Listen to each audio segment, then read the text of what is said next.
5ই আগস্টের বিষয় হচ্ছে যে আমাদের 5ই আগস্টের পরে গঠন প্রভাবগুলো পুরোটাই আলাদা হয়ে গেছে। আমরা সেটা বিগত সময়ে আমরা দেখতে পাচ্ছি আর কি। তো আমাদের বর্তমান যে অন্তর্বর্তীকালীন যে সরকার আছেন তাদের কাছ থেকে আমাদের 5ই আগস্টের পরে বেশ কিছু আমাদের চাওয়া ছিল। সেই চাওয়াগুলো আমার কাছে মনে হয়েছে পুরোপুরি আমরা পাই নাই। এটা আমার কাছে ফ্রিকোয়েন্টলি যদি আমি আনসার দিই তাহলে পুরোপুরি আমরা পাই নাই।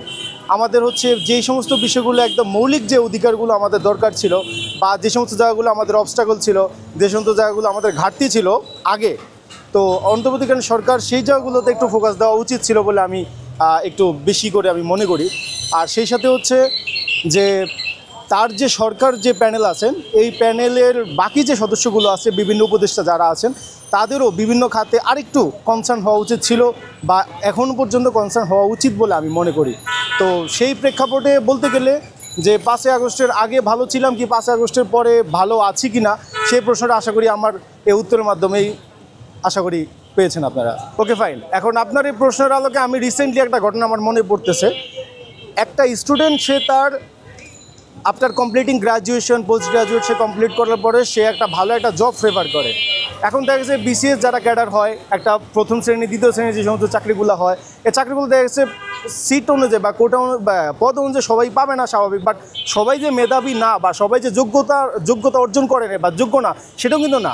সো ওই সেকশনের বাদ দিয়ে পরে যদি মনে করেন আপনার চিন্তা করি, যেমন রিসেন্টলি এটিওর পরীক্ষা গেছে, এই এটিওর পরীক্ষাতে প্রশ্ন ফাঁসের যে বিষয়টা ছিল আমরা পত্রিকাতে বা সোশ্যাল নেটওয়ার্কে আমরা কিন্তু খুব ভালোভাবে দেখেছি। তো এখন কথা হচ্ছে যে অ্যাজ এ স্টুডেন্ট হিসেবে আমার ভরসা কোথায়, যে আমি গ্র্যাজুয়েট অনার্স কমপ্লিট করেছি, আমি মাস্টার্স কমপ্লিট করার পরে আমি পরীক্ষা দিচ্ছি।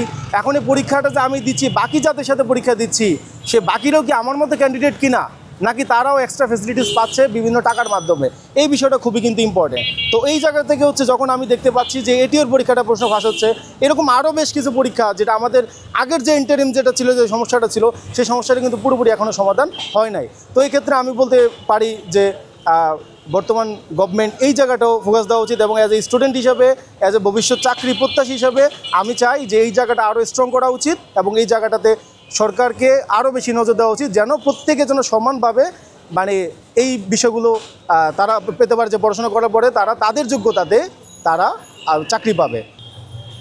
আচ্ছা, এখন আওয়ামী লীগ বড় একটা দল, ঠিক আছে। আওয়ামী লীগকে আমরা সেই আপনার বিগত সে 1900 দেশ ভাগ থেকে বলি, 1947 থেকে বলি, তখন থেকে যখন মাওলানা হামিদ খান ভাসানী যখন যিনি ছিলেন তখন উনি প্রতিষ্ঠাতা সভাপতি ছিলেন, আমি যতদূর জানি ইতিহাসের ক্ষেত্রে।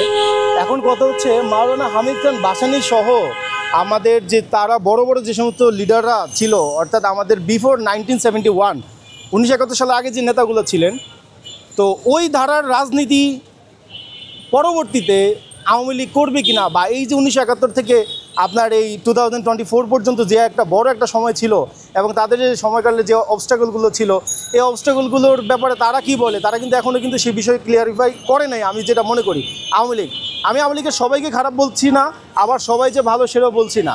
এখন কথা হচ্ছে যে তাদের যে অবস্ট্রাগলগুলো ছিল সেই অবস্ট্রাগলগুলোর পক্ষে তারা কতটুকু হচ্ছে সে এটাকে ক্লিয়ার করতেছে সেটাও কিন্তু আমরা এখনও জানি না।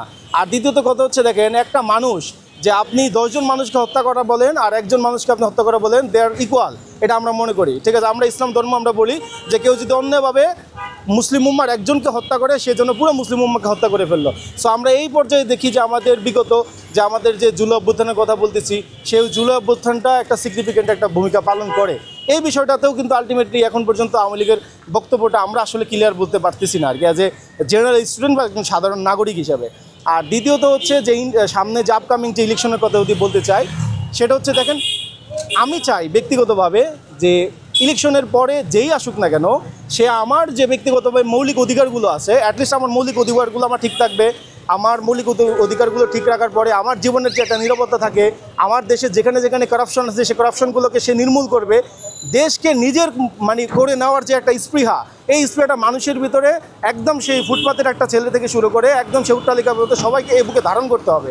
এই জিনিসটা যে তৈরি করতে পারবে, বেসিক্যালি দেখেন মেইনলি কথা হচ্ছে যেটা, যে আপনি অতীতে কী ছিলেন, বর্তমানে কী আছেন, আপনার সেটার চাইতে সবচেয়ে ইম্পর্টেন্ট হচ্ছে আপনি বর্তমানে কী আছেন, ইন ফিউচার আপনি কী চান। আমি যদি আমার পেট খালি থাকে, আমি কিন্তু কোনো কিছু বলে কিন্তু আমার পেট ভরবে না। সো আমাকে অবশ্যই কাজ করতে হবে, আমাকে আর্ন করতে হবে, দেন হচ্ছে আমাকে খেতে হবে। সো এখন কথা হচ্ছে মেইন বিষয়টা হচ্ছে কোনটা, যে মানুষকে যে মানুষ বাংলাদেশি, আমাকে বাংলাদেশি মনে করাতে হবে। কিন্তু আমরা কিন্তু আসলে অনেক আত্মভোলা মানুষ।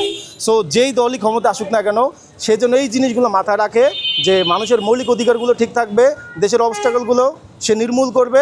যেখানে হচ্ছে তাদের যে কোনো কারাপশন হোক না কেন, প্রত্যেকটা কারাপশনে, যে কোনো খাদ্য ভেজাল বলি, আমাদের অন্য বস্ত্র, যে কোনো জায়গায় আমাদের কারাপশন বলি, প্রত্যেকটা কারাপশন হচ্ছে সরকার ওই জায়গায় নজর দিবে। সো এখানে যেই আসুক না কেন, সেজন্য এই ব্যাপারগুলো খুব ভালোভাবে পালন করে, এটাই আমি মনে করি।